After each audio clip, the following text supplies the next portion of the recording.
Return দাখিল না করলে কি হয়? বা নির্ধারিত সময়ের মধ্যে রিটার্ন দাখিল না করতে পারলে কি হবে? আপনাকে অবশ্যই চিন্তা করতে হবে, আপনি যদি নির্দিষ্ট সময়ের ভিতরে যদি রিটার্ন দাখিল করতে ব্যর্থ হন, তাহলে আপনাকে অবশ্যই গত বছর চেয়ে এবছর দ্বিগুণ হারে জরিমানা দিতে হবে। শুধুমাত্র তাই নয়, এছাড়াও আপনাকে আরও অনেক রকমের সুযোগ সুবিধা থেকে বঞ্চিত হতে হবে।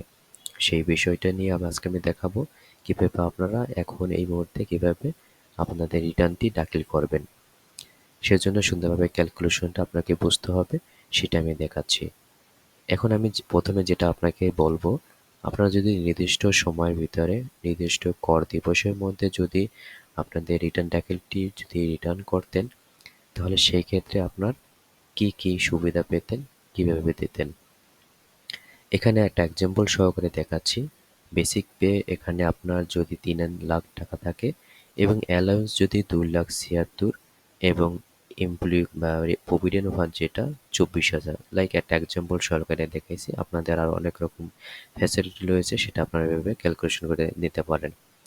এখানে দেখাচ্ছি টোটাল স্যালারি ইনকাম 6 লাখ টাকা। এই ক্ষেত্রে আপনার কত আসতে হয়? এক্সামিশন 2 লাখ টাকা এবং আপনাকে এই ইনকাম ফ্রম স্যালারি বা ট্যাক্সেবল ইনকাম 4 লাখ টাকা হিসেবে দেখাইতেন। এখানে আপনারা কি সুবিধা পেতেন? 2 লাখ টাকা আপনাকে ডিডাকশন হয়ে 4 লাখ টাকার উপরে ট্যাক্সেবল হইতো। এই একটা সুবিধা পেতেন। কখন পেতেন? যদি নির্দিষ্ট কর দিবসের মধ্যে যদি আপনার রিটার্নটা দাখিল করতেন। এখন কথা হচ্ছে কর দিবস বলতে আপনার জেনারেলি যেটা বোঝাচ্ছে 31 নভেম্বরে হচ্ছে কর দিবস। আপনি কখন এই আপনার কর দিতে পারবেন? 1 জুলাই থেকে 1 জুলাই থেকে আপনার 31 নভেম্বর পর্যন্ত। এখন দেখাচ্ছি আপনার যদি আরও কিছু ইনভেস্টমেন্ট থাকে, লাইক হচ্ছে আপনার যদি লাইফ ইন্স্যুরেন্স যদি থাকে 60,000 টাকা, এখানে আমি আপনার জীবন বীমা হিসেবে 60,000 টাকা দেখাচ্ছি। যদি ডিপিএস থাকে যদি 1,20,000 টাকা, যদি সঞ্চয়পত্র যদি থাকে 5 লাখ টাকা, সেক্ষেত্রে আপনার টোটাল ইনভেস্টমেন্ট কত আসলো? 6,80,000 টাকা। এই 6,80,000 টাকা 80 টাকাটা হুবহু করে আপনার 15% হারে একটা কি ট্যাক্স রিবেট পাচ্ছেন 1,02,000 টাকা। সেক্ষেত্রে আপনার ক্যালকুলেশনটা কীরকম আসে? এখানে 4 লাখ টাকা এনেছি আপনার কি income, total taxable income 4 lakh টাকা। এখন এই 4 লাখ টাকার উপরে আপনাকে এখন ক্যালকুলেশন করতে হবে। এটা আমি যেটা দেখাচ্ছি এটা মেলের জন্য, আর ফিমেলের জন্য যদি হয় তখন এখানে ফার্স্ট সিলাব হচ্ছে 4 লাখ টাকা দিয়ে আপনার ক্যালকুলেশন শুরু করতে হবে। আর মেলদের হচ্ছে 3.5 লাখ টাকা পর্যন্ত এক্সামটেড। তো এই 3.5 লাখ টাকা যদি এক্সামটেড, এখানে জিরো আসবে। দেন হচ্ছে 50,000, রেস্ট যে 50,000 টাকা রয়েছে তার উপর 5% 2500। তাহলে এখানে আপনার দেখা যাচ্ছে ট্যাক্স পেয়েবল কত আসলো?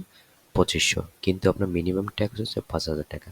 ওকে, এখন এখানে একটা জিনিস ওরা যেটা ক্যালকুলেশন করে দেখাইছিল যে এই যে আপনার টোটাল ট্যাক্সেবল ইনকাম, সেটাকে আপনাকে 3% দিয়ে আছে আপনার কত? 12,000। এবার আপনার যে ইনভেস্টমেন্ট রয়েছে সেখান থেকে আপনার রিবেটটা আপনি এখানে পাচ্ছেন কত? 1,02,000 এবং ম্যাক্সিমাম পাবেন হচ্ছে 10 লাখ টাকা। এখন এই তিনটের ভিতরে যেটা লোয়েস্ট সেটা আপনাকে এই রিবেট হিসেবে আপনাকে নিতে হবে 12,000 টাকা। কিন্তু আপনার এখানে কত আসলো? 2500। তাহলে আপনাকে এখানে মাইনাস ফিগার দেওয়া আছে, বাট আপনি যেহেতু এখানে ট্যাক্সের আওতায় রয়েছেন সেহেতু আপনাকে মিনিমাম ট্যাক্সটা এখানে দিতে হবে। তাহলে এই দেখেন মিনিমাম ট্যাক্স 5,000 টাকা। এটা ঢাকার ভিতরে, চিটাগাং হলে 4,000 বা সিটি কর্পোরেশনের বাইরে হলে তখন 3,000 টাকা। এখানে দেখুন আপনার কি এক্সট্রা এআইটি এগো স্যালারি নেই, সরাসরি 5,000 টাকা আপনি যে ট্যাক্স রিটার্ন জমা দেবেন তখন এই চালানের মাধ্যমে এটা দিতেন, রাইট? ওকে, তাহলে কি আপনি যদি নির্দিষ্ট সময়ের ভিতরে যদি আপনার রিটার্নটি সাবমিট করতেন তাহলে আপনাকে দিতে হতো 5,000 টাকা। এখন হচ্ছে মেন ইস্যু, যেখানে আমি দেখাবো আপনারা যদি এই নির্দিষ্ট সময়ের পরে যখন ট্যাক্স রিটার্নটা সাবমিট করবেন তখন আপনার কি কি জরিমানা রয়েছে, কি কি ইন্টারেস্ট হচ্ছে আপনারা দিতে হবে। দেখুন আগের ক্যালকুলেশনে আমি রেখেছি, এখানে রয়েছে সব কিছু। এখানে আপনার টোটাল স্যালারি ইনকাম রয়েছে 6 লাখ টাকা।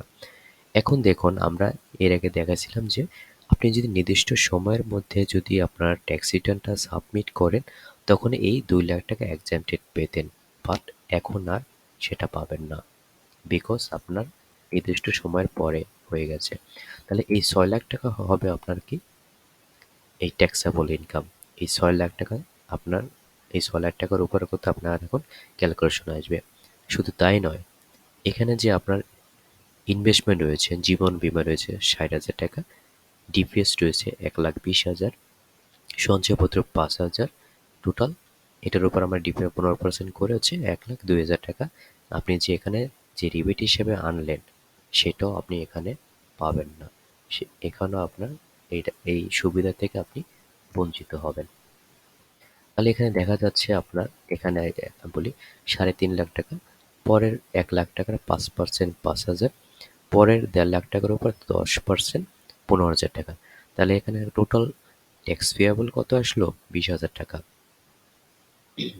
তাহলে আপনার এখানে 20,000 টাকা হচ্ছে ট্যাক্স পেয়াবল। এটা শুধুমাত্র আপনার ট্যাক্স রিটার্নটা ডিলে করার জন্য। এখন দেখুন এখানে যে রিবেটটা পেতেন, যে 3% আপনার ইনভেস্টমেন্টের উপর, এটা যেটা লোয়েস্ট সেটা, এখানে তাই বলে এটা পাবেন? নো, এখানে নট অ্যালাউ। এখানে কোনো রিবেট পাবেন না। আপনার এখানে যেটা ক্যালকুলেশন এসেছে সেটাই আপনাকে দিতে হবে। তবে হ্যাঁ, এখানে একটা কথা রয়েছে। আপনার কাছ থেকে আপনার স্যালারির এগেনস্টে যদি এআইটিটা রয়েছে, যে অ্যাডভান্স ট্যাক্সটা রয়েছে, প্রতি মাসে মাসে নেয়, যে আপনার যে প্রতিষ্ঠান যদি নিয়ে থাকে, অনেক প্রতিষ্ঠান নেয়, অনেক প্রতিষ্ঠান নেয় না, যদি নিয়ে থাকে তাহলে এই যে যেটুকু নেবে সেটুকু আপনাকে এখান থেকে আপনার মাইনাস করতে পারবেন। তাহলে 20,000 টাকা থেকে 5,000 মাইনাস করলে 15,000 টাকা। তাহলে আপনার টোটাল ট্যাক্স পেয়েবল কত আসলো? 15,000 টাকা। এটা করতে আপনাকে এক্সট্রা পে করতে হচ্ছে শুধুমাত্র আপনার ডিলে করার জন্য। এটা 1 মাস হোক, 10 মাস হোক, আপনার এই টাকাটা মাস্ট আপনার দিতে হবে। শুধু তাই নয়, এখন আপনাকে আরও ক্যালকুলেশন করতে হবে এই 15,000 টাকার উপরে আপনার কত মাস পরে দিচ্ছেন এবং ফাইন কত, আপনার জরিমানা কত রাখছে, সেটাই আমি এখন আলোচনা করছি। এখানে দেখুন, আমরা এখানে কত দেখালাম? 15,000 টাকা হচ্ছে আপনার কি এক্সট্রা পেমেন্ট, মানে ট্যাক্স পেয়াবল। ওকে, এই 15,000 টাকার উপরে আমি এখন ক্যালকুলেশন করে দেখাবো। আমরা কি জানি কর দিবস হচ্ছে 31 নভেম্বর, সেজন্য আমি এটা দেখাইছি। কিন্তু এই বছর আমাদের কর দিবস ছিল কত?